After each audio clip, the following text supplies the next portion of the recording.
ሰላም ሰላም፣ ጤና ይስጥልኝ የቻናሌ ቤተሰቦች እንዴት ናችሁ? ሰላም ናችሁ ወይ? እንግዲህ ዛሬ በተለይ ለሴት እህቶቻችን በጣም አስፈላጊና ህይወትን ቀለል የሚያደርግ መረጃ ይዤላችሁ መጥቻለሁ ማለት ነው። እንግዲህ እሱ ምንድነው? በየወሩ የወር አበባ ህመም፣ ቁርጠት፣ ራስ ምታትና ትኩሳት ያሰቃያችኋል አይደል? አዎ፣ ምንም ጥያቄ የለውም። እንደምናውቀው ኬሚካል ያላቸው መድኃኒቶች አዘውትሮ መውሰድና ለረጅም ጊዜ ጤናችን በተለይ ለኩላሊታችን ጥሩ ላይሆን ይችላል ወይ ደግሞ ጉዳት ያመጣል። ምንም ጥያቄ የለውም። ምክንያቱም ተደጋጋሚ አንድ መድኃኒት ስንወስድ እንደ አንድ ነገር ለራስ ምታት ሊሆን ይችላል፣ እነዚህ ለወር አበባ፣ ለቁርጠት እና በቀላል እንደዚህ አይነት ነገሮች ዝም ብለን እያነሳን የምንወስዳቸው መድኃኒቶች እንግዲህ ስንወስዳቸው በጣም ቀላል ይመስላል። ነገር ግን ከጊዜ ቆይታ በኋላ ኩላሊታችን ፌል ሊያደርግ ይችላል ወይ ደግሞ ሌላ ቋሚ የሆነ በሽታ ወይ ክሮኒክ ዲስ የሚለው ሊያመጡልን ይችላል። ሙሉ ለሙሉ ትተን የቤታችን በቀላሉ ከእጽዋት የምንሰራቸው የተለያዩ እጽዋቶች አሉና ከእጽዋት ሰርተን የምንጠቀማቸው የተለያዩ መድኃኒቶች አሉ። እነሱ ምንድናቸው የሚሉና በቀላሉ እንዴት ማግኘት እንችላለን፣ እንዴት መስራት እንችላለን የሚል የምናይ ይሆናል። እንግዲህ እነዚህ በቤታችን በቀላሉ የምናገኛቸው እጽዋት ቅመማ ቅመሞች ህመምን እንዴት ማስታገስ እንደምንችል እና በዚህ ቪዲዮ ዝርዝር መፍትሄው አዘጋጅቼ እነግራችኋለሁ ማለት ነው። እስከ መጨረሻው አብራችን ቆዩ እያልኩኝ እንግዲህ ወደ መጀመሪያ መፍትሄውን እስኪ በቤታችን በቀላል የምናገኘውና ብዙ ጊዜ ጉንፋን ሲይዘን ወይ ደግሞ ጎረራችን ሲያብጥ የሆነ ኢንፌክሽን ጎረራችን ላይ ሲያጋጥምና ለህፃናት እና ለአዋቂዎች የምንጠቀመው አንድ ትልቅ ተክል አለ። እሱ ምንድነው የሚለው እስኪ ቀጥሎ የምናየው ይሆናል። እንግዲህ ከላይ ቪዲዮ እንደምታዩት ይሄን በምስሉ የምታዩት ዝንጅብል ይባላል ማለት ነው። ዝንጅብል እንግዲህ እንደምታውቁት አብዛኞቻችሁ ዝንጅብል ለሳል፣ ለጉሮሮ አከርካሪ ህመም፣ የሚከረክር ህመም ካለ ለጉንፋን እና ለተለያዩ ነገሮች በቀላሉ ከነጭ ሽንኩርትና ከሌሎች እየቀላቀል የምንጠቀመውና በጣም ቤስት የሚባል ነው ማለት ነው። እንግዲህ እዚህ ጋር ደግሞ ለወር አበባም በጣም ጠቃሚና ከአንደኛው የሚባለው ነው ከእጽዋቶች ማለት ነው። እንግዲህ ዝንጅብል እንዴት መጠቀም እንችላለን በቤታችን በቀላሉ ሌላ መድኃኒት ሳንወስድ እንዴት መጠቀም እንችላለን የሚለው ከላይ እንደምታዩት እንግዲህ በቪዲዮ እንደምታዩት ማለት ነው። ዝንጅብል እንግዲህ ልክ ጥቅሙ እንደ አይቦፕሮፊን ወይ ደግሞ አይቦፕሮፊን ማለት ልክ ሴት እህቶቻችን በየወሩ የወር አበባ ሲመጣችሁ እቺ የምትወጣት ቀይዋን ታብሌት ከላይ እንደምታዩት እችን አይነት የምትመስል በየወሯን የምትጠቀሟት ናት ማለት ነው። ነገር ግን ለጊዜው ሊያስታግስልን ይችላል። የመድኃኒት ከለመደ ሰውነታችን ግን በጣም መጥፎና የጎንዮሽ ጉዳት ያለበት በመሆኑ ይሄንን ዝንጅብል በቤታችሁ በቀላሉ በሻይ አፍልታችሁ መጠቀም ትችላላችሁ ማለት ነው። እንግዲህ በጀት የምንችለው ምን ያክል ዝንጅብል መጠቀም ያለብን የሚለው እንዴው እስኪ እንግዲህ ከላይ እንደምታዩት አንድ መካከለኛ ዝንጅብል አምጥተን በደንብ ካጸዳነው በኋላ ካጠብነው በኋላ በውሃ ማለት ነው በአንድ ኩባያ ውሃ አድርገን ከ5 እስከ 10 ደቂቃ እናፈላዋለን ማለት ነው። ከዛ ካፈላነው በኋላ ምንድነው የምናደርገው? ልክ ከላይ እንደምታዩት ማር ወይ ሎሚ አዘጋጅተን ከሱ ጋር ቀላቅለን እንጠጣዋለን ማለት ነው። መቼ ነው የምንጠጣው ለሚለው ጥያቄ እንግዲህ ህመሙ ከመጀመሩ ከአንድ ወይ 2 ቀን በፊት ጀምሮ በቀን 2 ጊዜ መጠጣት እንችላለን ማለት ነው። ጠዋትና ማታ አንድ ብርጭቆ መጠጣት እንችላለን ማለት ነው። ስለዚህ ህመሙ ከመጀመሩ በፊት ከ2 ቀን በፊት ቀደም ብለን መጠቀም እንችላለን ማለት ነው። እንዴት እናውቀዋለን የምትሉ አብዛኞቻችሁ እንግዲህ ወር አበባችሁ መቼ እንደሚመጣና መቼ ቀን እንደሚመጣ እንግዲህ ታውቁታላችሁ ብዬ አስባለሁ። ስለዚህ ይሄንን እቺን ቀን የምታውቋት ከሆነ ይሄን ነገር አዘጋጅታችሁ ይሄን ነገር አስቀድማችሁ ከ1 ቀን 2 ቀን በፊት ይሄን ዝንጅብል ጠዋትና ማታ በአንድ ብርጭቆ እያደረጋችሁ በስኒ በማር ወይ ደግሞ በሎሚ ቀላቅላችሁ መጠጣት ትችላላችሁ ማለት ነው። ሁለተኛው ሲናሞን ወይ ደግሞ ቀረፋ ይባላል ማለት ነው። ይሄ ቀረፋ ወይ ደግሞ ሲናሞን ቲ የሚባለው ደግሞ በጣም ተወዳዳሪ የሌለውና ምርጥ ለወር አበባ ህመም ማስታገሻ የሚሆን ነው ማለት ነው። እንግዲህ የቀረፋ እንግዲህ እንደምታዩት ከላይ እንደምታዩት ይሄን ይመስላል ለማታውቁት ማለት ነው። በቀላሉ በሱፐር ማርኬት፣ በፋርማሲ፣ በተለያዩ ሱቆች ማግኘት እንችላለን ማለት ነው። እንግዲህ ይሄንን ቀረፋ ጥቅሙ በማህፀን አካባቢ ያለውን የደም ዝውውር ማለት ነው ያስተካክላል። የጡንቻ መኮማተር ወይም ደግሞ ቁርጠትን በከፍተኛ ሁኔታ ይቀንስልናል ማለት ነው።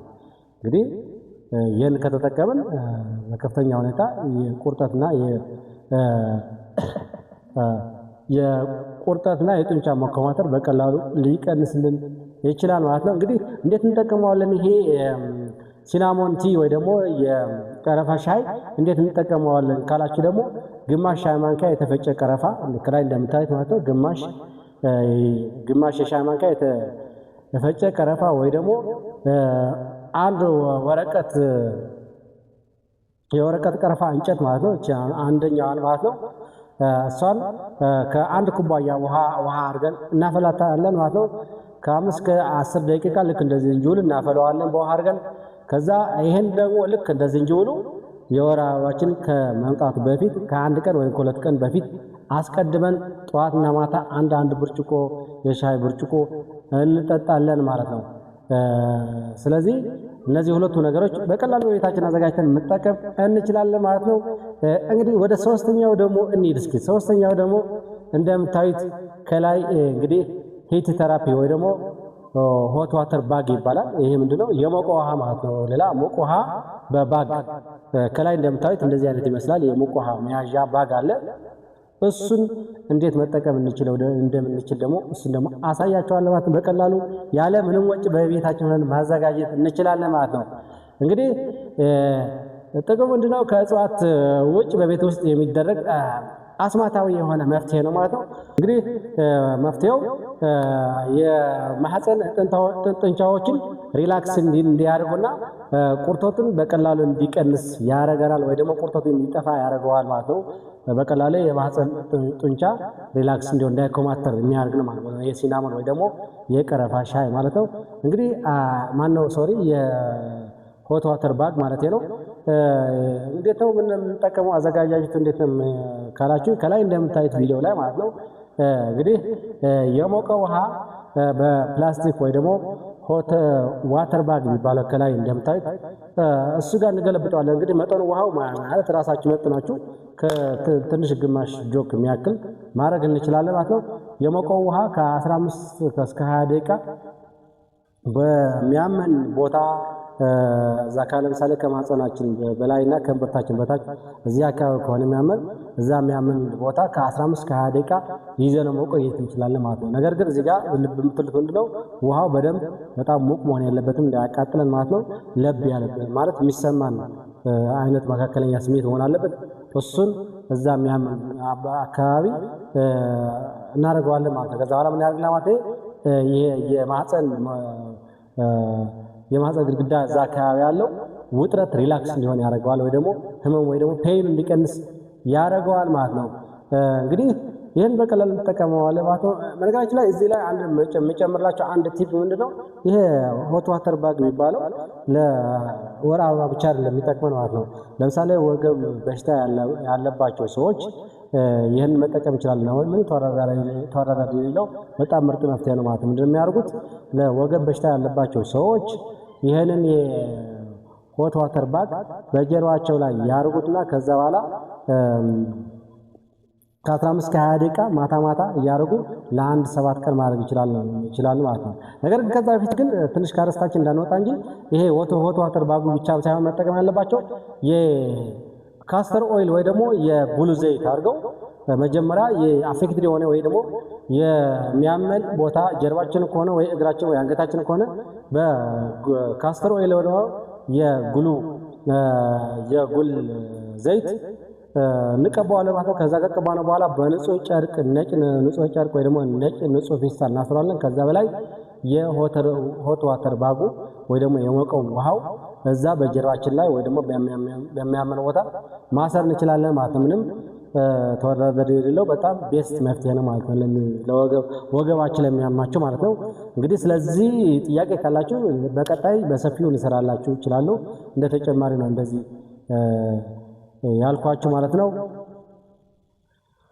ሌላኛው ደግሞ እስኪ አንድ አራተኛው ደግሞ እንጨምርና እሱ ደግሞ ምንድነው እንግዲህ ክሎቭ አራተኛው እንዳልኳችሁ እንግዲህ ክሎቭ ወይ ደግሞ ቅንፍር ነው። ቅንፍር ደግሞ በጣም ተመራጭና በጣም ቤስት ነው ለወር አበባ መስታገሻ በጣም ተወዳዳሪ የሌለው ማለት ነው። ከላይ እንደምታዩት ይሄን ይመስላል ቅንፍር ማለት ነው። ይሄ ቅንፉድ እንዴት ማጠቀም እንችላለን ካላችሁ እሱ ደግሞ ከ3 እስከ 4 ፍሬ አዘጋጅተን በሻይ አፍልተን እሱም ከወር አበባችን ከመውጣቱ በፊት ከአንድ ቀን ወይ 2 ቀን ቀደም ብለን ጠዋትና ማታ በአንድ ስኒ እየጠጣን የወር አበባ ህመሙ ወይ ደግሞ ፔኑ እንዲቀንስልን ያደርጋል ማለት ነው። ምክንያቱም አንቲኢንፍላሜሽን ኢፌክት ስላለው ይሄ ክሎቭ ወይ ደግሞ ይሄ ቅንፉድ ማለት ነው። እዛም ያመን ወይ ደግሞ ቁርጠት ምናምን ካለው የወር አበባ ማለት ነው በቀላሉ እንዲጠፋና ሪላክስ እንድንሆን ያደርገናል ማለት ነው። እንግዲህ ውድ እህቶቼ ለዛሬ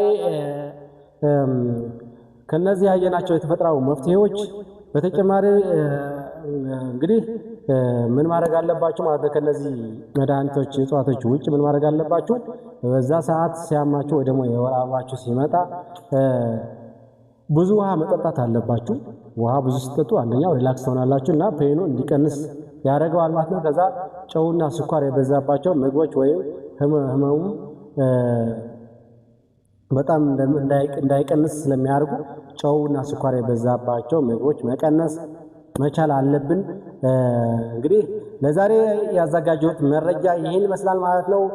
ቪዲዮውን ጠቃሚ ሆኖ ካገኛችሁት ላይክ፣ ሼር እያደረጋችሁ ሌሎች እህቶቻችን እንዲደርስ ሼር አድርጉት ማለት ነው። በሌላ ጠቃሚ የጤና ወይም ደግሞ በቤት ውስጥ መፍትሄ የሚገኝባቸው ሌሎች እንደዚህ አይነት ቪዲዮዎች እመለሳለሁ። እስከዛ ግን ሰላም ቆዩ። እናመሰግናለን። ቻው